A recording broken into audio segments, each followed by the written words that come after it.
Hello, welcome again to the Leverage Your Podcast show. For those of you that are used to my voice, hello again, welcome back. And for those of you that are new, I'm so glad that you have me in your ears and you're listening to the show. I really appreciate it. And I have one of my favorite people on the Oh, show today. She's going to bring the expertise and the energy and yeah, I just adore her. And so, welcome, Christine, to the podcast. thank you, Lindsay. It's so fun to be here. I'm very excited. Very, very excited. I know chatting with you is always good, and we're always on the same wavelength with things, which I I love. know. We're always like, yeah, right. I know. I got you, girl.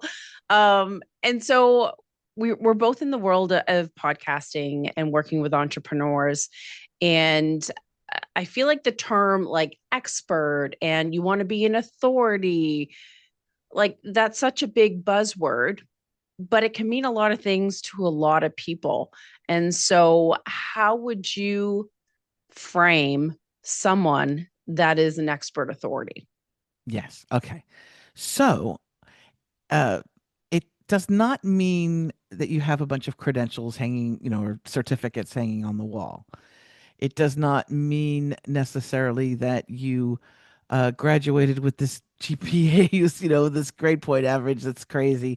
It's really about you diving fully into your craft. And when you become an expert authority, it's basically the idea is that you have dived in so deep into your field that you know it inside and out Mhm. from all your experiences, right? And so someone can be an expert authority on vegetarianism, right? On being a vegetarian. They can be an expert authority in fitness. They can be an expert authority in how to raise, teenagers. They can be an expert authority on how to feed a family of five for 20 bucks a day. So it doesn't mean that you have to have some, like I said, some Mm. major credentials. It does mean that you are passionate about the subject matter and that you really know a lot about it. And my job as an expert authority coach is to help you get the message out and work on your branding, work on your Mhm. website, work on your podcast, work on your podcast guesting, all of that stuff to share with the world that you are an expert authority on that subject. Perfect. That's well explained. So I feel like it's like you want to be known for one thing. Do you find that a lot of entrepreneurs try to broaden their Hmm. field or their industry and they want to be known for too big of a bucket? Yes. And that was my problem as well. I mean, I Mm. I was like, people would say, "So what do you do?" And I go, "Oh, what do I not do?" Right? Oh, I do this, I do that.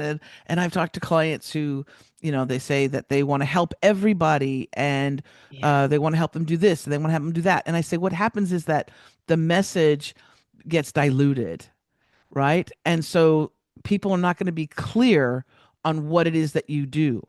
The reason why I picked the moniker of expert authority coach is that it actually covers a lot of different things under that same banner. You still get an idea, obviously, that I'm a coach, um, and obviously that it has something to do with dealing with expert authority, but I am an expert in podcasting and I'm an expert in creating video and writing books. And so all of these things that we can do if we're a coach or if we're a service provider that help build our expert authority, those are all underneath that umbrella. So what I say to people is that, okay, if you do like to do a whole lot of other things, different things, let's create a brand for you or a title, a name Mhm. that can be that can cover everything. But a lot of times I really try and dissuade people if they've got too many things. I'll say, okay, no, I have one client who's absolutely is amazing, wonderful, darling, caring woman who helps people with phobias and sleep, Mm. right? And the phobias and sleep issues are somewhat different, but it all boils down to working with the brain. And she's like she's really brilliant about the brain. She's a brain expert, right? But brain expert just sounds so weird. It sounds like a It surgeon, does. right? Sounds like you're a It's like surgeon or something. so we came up with the title, The Brain Coach Who Cares. And Ooh, in that title, you understand that she's an expert in the brain, but she's a coach, so she's gonna be guiding you, and that she cares, and she does. So she's not just some brainiac scientist, right? She's yeah. actually somebody that you can relate to. So that's in a long way of saying it. That's basically how we want to kind of pull it in a little bit. Niche, If you're doing yeah. too many things, yeah, So that you're framing it and positioning it in a specific way of like who you're targeting.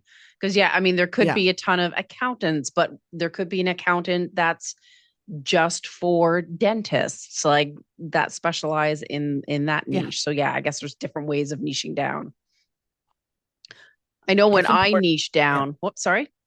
No, it's important because we want Yeah. to be really clear. And you just touched on it a second ago.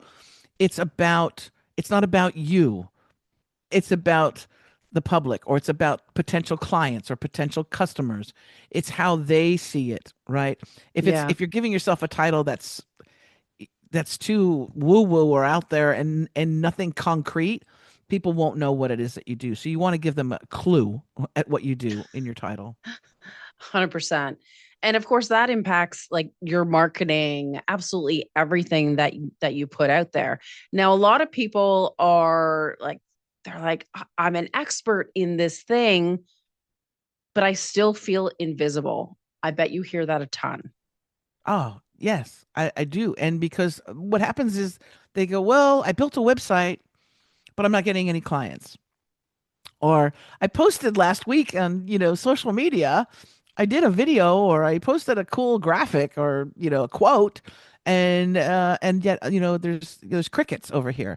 Mhm. And the thing is that it's kind of I hate to say it, it's kind of like war, right? When you don't just launch one missile or you don't just do No. one thing, you really need to blanket different platforms. And what I always say is go where your potential customers or clients are. You might love TikTok, Mhm. but if all of your people are actually really in LinkedIn, you need to be spending some Yeah. time in LinkedIn, right?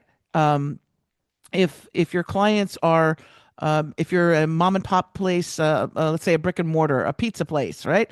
Um, then maybe TikTok, unless you have a really unique, you're showing the behind the scenes, you're flipping the pizzas, and and you'll be known for being the pizza people or the pizza guy.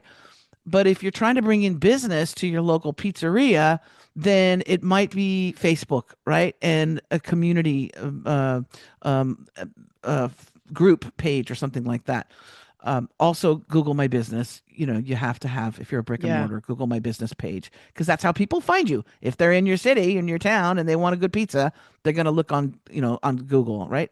So it depends on Yeah. what your specialty is, but you really want to sort of blanket it. And I say, if we can get someone, let's say if you're a coach, you want to be creating those blogs, creating those newsletters, posting on all the different social medias that you have, but really focus your attention on the ones where your clients are, and you want to write those books, get them to be bestsellers, create that name, that title, Mhm. trademark it if you can. That's another thing. People go, you know, what? How do I kind of level up and become more of an expert authority? And if you've got a unique title that you can trademark, that TM, that little TM, which after it gets through the whole process, it'll be a R, but TM is more powerful than the R.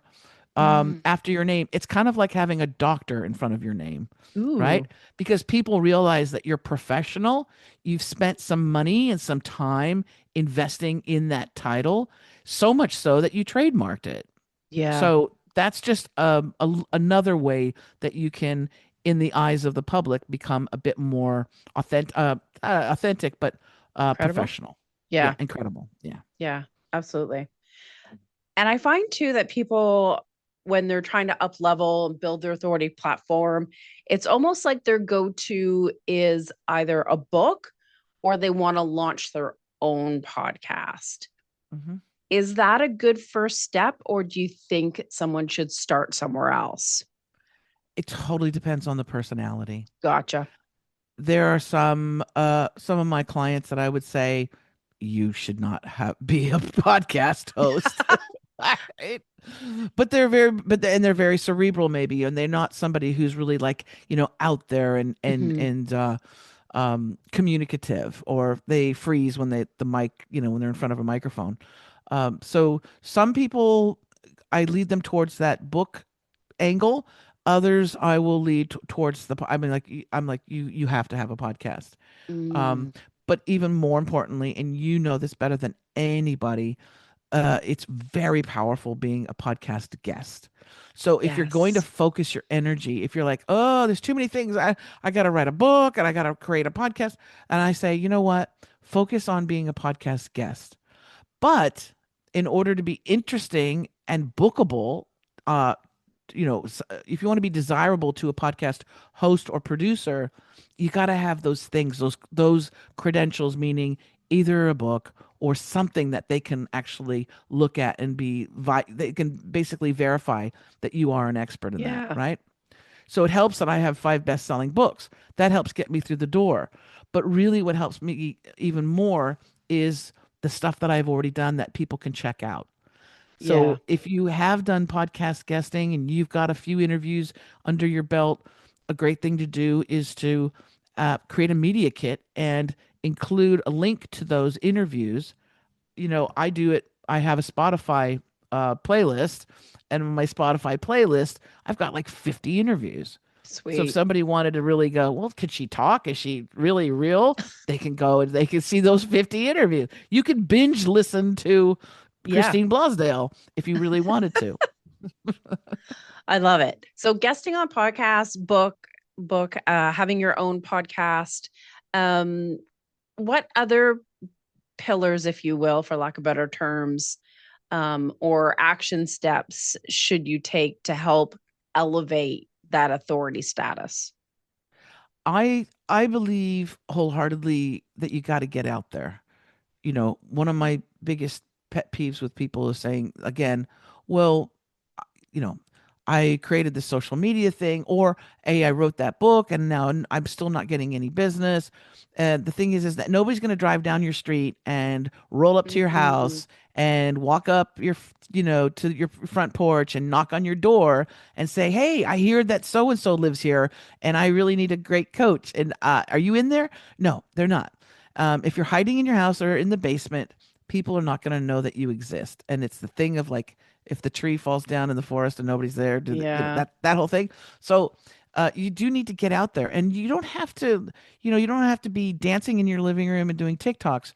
Do webinars or workshops. If Mm, you are really knowledgeable about a subject matter and you want to share that information, and you want to bring in people maybe who are like, this person's interesting. I don't know if I can learn much from them, but if they get to go to a free workshop or a webinar, then they get the opportunity to be in your brilliance, and you get the training of speaking. The more you do webinars, yeah, the workshops, the free lunch and learns, whatever you want to call them, the more you do it, the better of a communicator you're going to be. And that's that's true. what you really need to hone in on. That's where you need to focus your skill set on, is communicating with potential clients and customers. And it's hard to do sometimes. I mean, even like myself, I've been, guesting on I don't know how many shows and having my own, but the thought of running my own event was like, oh my God, I'm going to throw up. I mean, I finally did it last month, but it's a scary thing. And so for some people, the thought of doing a webinar or even guesting on a podcast, it feels like such like a heavy lift. What do you do to help clients get over that hurdle? Well, I try and find out what's behind that, right? If it is a bit of imposter syndrome hiding out as just being scared, then we'll focus on that as an issue, right? because a lot of times there's a lot of very talented, gifted people who just don't think that they're up to snuff. Hmm. Like, who am I to talk to people about this? Who am I to? And with those kind of folks, we focus on the people. I say let's not focus on you so much, okay? About how you look or what people are Yeah. going to think about you, but let's focus on the people that you claim that you want to help. So if your whole thing is, to, um, I want to inspire women to eat better and exercise and feel better. So let's say you're a fitness coach. Well, if you don't show up and invite those people in to your world, then you're doing a disservice to them because they're not going to Yeah. be able to benefit from you, right? So we focus on the outcome and we focus on the audience or the potential clients. If we focus on them, then it's your duty to show up. It really Agreed. is.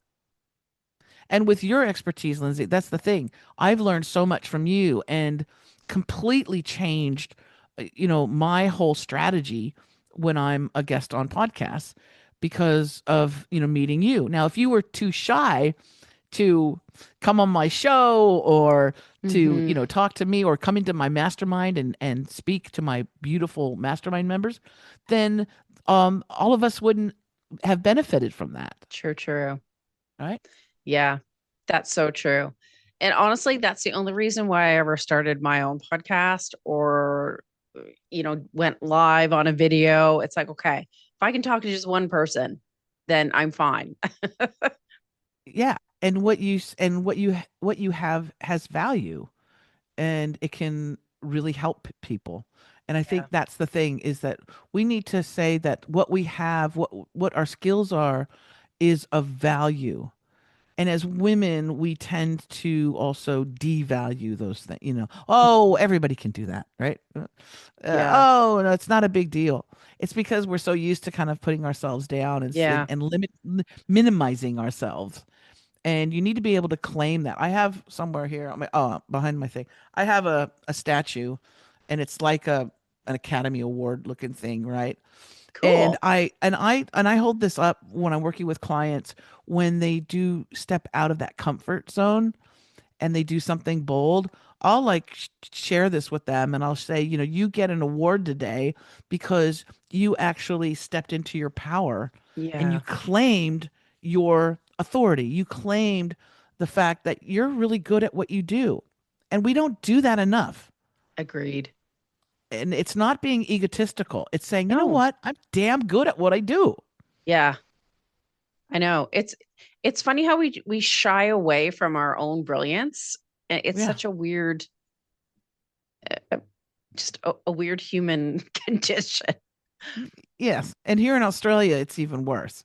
Really? In America we have a little bit of we're since we're little in America, we're like, you can do anything, you go for it. You can become the president of the United States, Uh, whatever that thing is, right? Well, but the thing, like here in Australia, they have this thing called tall poppy syndrome. They're like, don't be too big, oh, don't be too flashy. It's getting better now. I've been here 5 years and it yeah. is getting much better. But when I first came, I was like a little shocked. Interesting. Oh, yeah. I was like, oh, okay. Ooh, we need a little help in that department. Seriously. Well, and us Canadians are a little bit too modest for our own good, I think. Yeah. Well, because aren't you from the crown too, the Commonwealth? Are you part I of the? am, yes. Yeah. So I don't know. Brits are usually loud and proud. you're right. They are. So if you're starting out, and especially if you're changing your niche, Mm. like I feel like there's so many things that you can do, right? Like speaking, changing your messaging, your branding, your website, your content, like it can be super overwhelming. So when you're working with a new client, like where do you begin? We start. I like to start actually creating that media kit first. Hmm. Because some of my clients, they're just starting out, and some of them don't have a website. Some of them do have a website, and it's a god awful mess. And so Yeah, we will address that issue. But you don't build the house on sand, right? You right. don't build the house on on water. You need to build the house on a solid foundation. And too many entrepreneurs and women in business who are just starting out, especially, they don't have that solid foundation.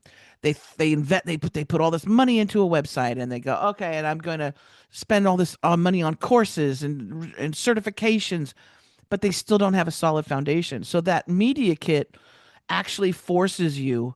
I work with clients. It'll be a 2 hour session, and we sit down and we nut out basically what you are. Who are Mm, you in a short, succinct way? yeah. And so the media kit is who you are, your highlights, what makes you interesting, what makes Yeah. you basically this media kit is like it's like if you handed this to a podcast producer or host, they could see in a flash that you are somebody that they want to have on the show. Well, this person's interesting.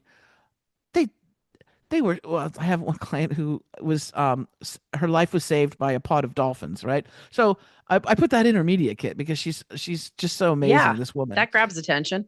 Exactly, right? But it's just short little bullet points basically of why you are unique. And in your title, if you have a title, and the most important thing is a headshot that Yeah. is representative of you and your style, your energy. It needs to reflect who you are. It should not be just a little selfie that you did with your iPhone, right? It needs to be a professional headshot. Um, and then we go over your like a bit of your accolades and the things that have that in your career that you're proud of. We put that together, and then we can go in and we can tweak your website or change those different things. I have a client I worked with yesterday who her whole business was based on her name, right? But and even the website was based on her name, but it was very difficult to spell the name, so nobody Uh, knew how to spell it, so they would never go. But also, her business was not her. It wasn't her or her name. Her business was a service that she provided, right. right? So what was confusing is that if you're going to a Disconnect. name of a person, yet it's a service that people are buying, it didn't make a whole lot of sense. So basically we came up with a whole new I found a new URL, a new domain name that actually was the name of her company and not her personal Mm, name. And now people can go there. It's clear. It's the website's not all about her and her adventures. right. It's about the service. So we want to be really clear. Now, if that was a person, if that client was someone who's an author and a speaker, yes, we want it to be about their name, right? And who they are. But if it's a service that you're providing, then you might want to Hmm. focus in on that. So it depends on the person and it depends on the Yeah. business, but you have to have that foundation before you spend all that money and time on other things. Yeah. That makes total sense. And I like that it's not cookie cutter. I mean, there, you obviously have your pillars, your frameworks, and your strategies, but it does depend a lot on the person, your service, your offers, Absolutely. your avatar, where you're at in your business, all the things. Um, Everybody's unique. Everybody's yeah, like a snowflake, and you're unique. So it has to be tailored that way. Absolutely. yeah, I love that. Now I know you have a quiz, um, and what I like about it is that it helps to understand where you're at in your authority. And you Yeah. have like 4 categories. Can you share those? Because I think they're really cool. Well, yeah, it's a quiz. It's a ten questions, super easy questions. And these are questions that you should be asking yourself anyway. Okay? And no matter what kind of business you're in, these are questions that are really important for you to ask yourself. Okay? And in this particular if they go to freeexpertauthoritycall.com, they get to book a session with me. It's absolutely Mm, free. It's 30 minutes. We sit down and we'll go through the quiz together, okay? So you answer the questions honestly, and then you get a final score, and we go over that. What that score is, it's not so much about passing a test like you're yeah, you're not yeah. gonna flunk. There is no flunking, but basically It's rated from the bottom, the novice, the expert authority, the novice, and that is maybe someone who you're not. If we do a Google search on you, you're not showing up, or if people are recommending and referring people for different position, different services, your name doesn't come up right that often, or you post on social media once in a while, maybe. So that would be like the lower level. Now, if Hmm. you're going up to the higher level, that means that you're hitting all the points. If I Googled your name right now, Lindsay, I would see all this great stuff about you, right? I would see your website. I would see you being interviewed on podcasts. I would see articles that you've written or blogs, those type of things. I'd see your social media, all those things. If you're someone also who is confident in saying, I'm really good at what I do. Mm. That is something that's really important. And that's a question we need to ask ourselves. Because before you spend all that time and energy going down a rabbit hole of saying, I'm going to start my own business and I'm going to be this, that, or the other, you really need to be confident that you are good at what you do, because that's going to help you ride the waves of Yeah, having your business. There's the up times and there might be the slow times. There might be times where there's crickets. If it's a slow time, that's a great time to start investing in,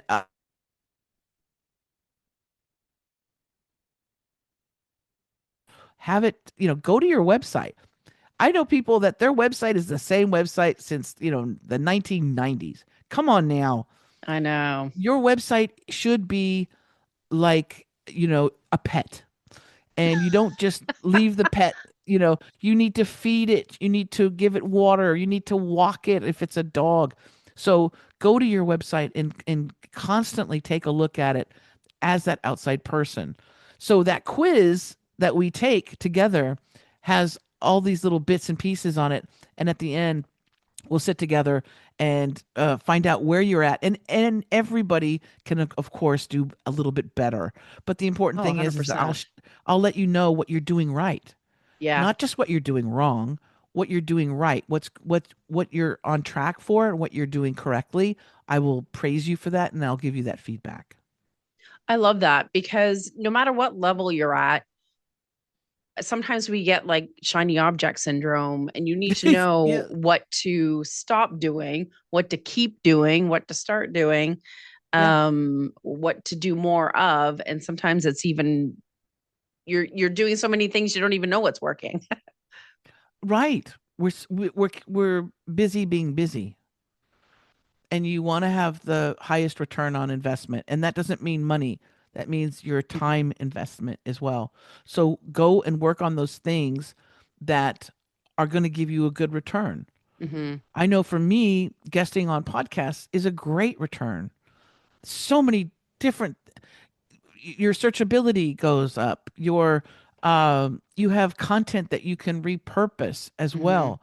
Your visibility goes up. You're reaching an audience that you could never reach before. Yes. Your speaking skills are getting even better and better every time you become a guest. So for me, I will invest my time and I'll invest my money in making sure that I have that time to do the podcast guesting, because I'm reaching audiences that I could never reach on my own. Exactly. And that's worth it to me, right? So 100%. especially if you're a service provider or a coach or an author, you need to get out there and be visible. Yeah, absolutely. So how do you know when you've made it? Like, how do you know when you're like, yes, I've gotten the ROI. I'm an authority now. Look at me. Well, there's no bell that goes off No? necessarily. I don't think that there's a bell, but there's a bit of a checklist type thing that we go through. And if you check most of those boxes off, you can pretty much go, okay, I'm there. Now you're never going to fully rest. I've been Totally. doing this for many years, and I'm constantly going. I'm constantly going and looking at my website and revising it, revamping it. I go back and I look at my bio or my about me page. I tweak that. I'm constantly updating that, and so it's a thing that you don't just set and forget. No. You need to Also with your offers, your services, Mm-hmm. you got to always go back and take a look at them. My big thing is to tell people you need to look at your offers and your programs that you're offering people and see if it's actually what your target audience actually needs and wants. Seriously. Not just what you want to sell them, not just something like you're going to, shove down people's throats. This is what I do. And this is, you want this, you want this. If that's not what the market wants and you're still trying to sell it to them, it's like Yeah. trying to sell, umbrellas and, rain umbrellas, on a sunny day, Yeah. or if you're in the middle of the desert, like, okay, well, maybe it'll be great for shade. You're right. But, but you want to know that what you're selling or trying to sell Yeah. actually is something that people want. And that's what I love about content marketing and guesting on shows, because you can see and get that feedback of what is resonating, what's getting traffic, Yeah. or are they saying yes to your lead magnet? It's all that like testing. Yeah, just for proof that your offers Absolutely. are relative relative relevant. Relevant. Yeah, no, and that's something that a lot of people miss is Hmm. that they're offering things that people don't really want or need.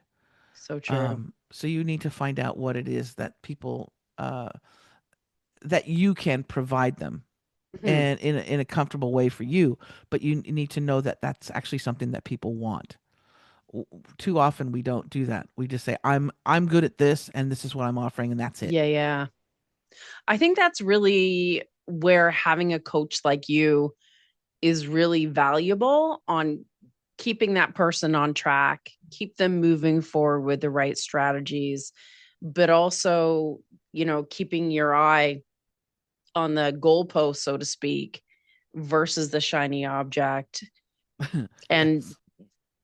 just to keep them in the right lane. Because my gosh, as an entrepreneur, there's so many different directions you can go in. You doubt yourself on half the things. And Yeah. then you think, oh, I should do this, but you don't have anything, another voice of reason, so to speak, that has been there, done that. Well, also, what I find is that people sometimes they'll offer too many things, right? They've got this, Yeah. that, and what happens is that it's kind of like a menu. If you go to a restaurant, if there's too many things on the menu, you're gonna pick the thing that you know, right? There's a deli in Los Angeles called Jerry's Deli, and Jerry's Deli, the menu, it's the size of a table, and it has 1,000 different things. And I always just order the same thing: matzo ball soup and the potato pancake, because that's what I know, right? But other people, if they go to your website and they see all these different things that you offer, it's too much, and we become Mm, overstimulated and we shut down. So my thing is to say also hone in on what that main offer or what your favorite program is that you offer. yeah, Really hone in on that and that message, and don't make it confusing for people, because if there's too many things to choose from, people won't choose any. It's I just agree. human nature, is it? Oh, Yeah. 100%. Well, let's give our audience one thing to choose, and that is your expert authority quiz. And I love that you're Yeah. there to step them through it and give them that feedback and guidance and process it. So what is the Yeah. URL for that again? It's free expertauthoritycall.com. Perfect. And the importance of that is it's not something where you're just left alone in a silo Hmm. and you go and you fill out a thing and you go, okay, that was great. What now? What? You don't have to worry about that. You actually have my guidance with you. So you answer the questions and then we go over the results, and I'll tell you what you're doing right. And Hmm. I'll tell you also my suggestions if there's Yeah. areas that you could use improvement on. And it's absolutely free, and it's a great. I love meeting Yeah. entrepreneurs. I love being with them and talking to them and seeing the light go off in their eyes Hmm. when they realize that, oh my gosh, I can do that. Yeah, I can Right? do that. Yes, and it's actually easy and simple. Yeah. I love So that. free expertauthoritycall.com. Awesome. And you're so approachable and warm and helpful and giving. So Yeah, that's a ton of value for them.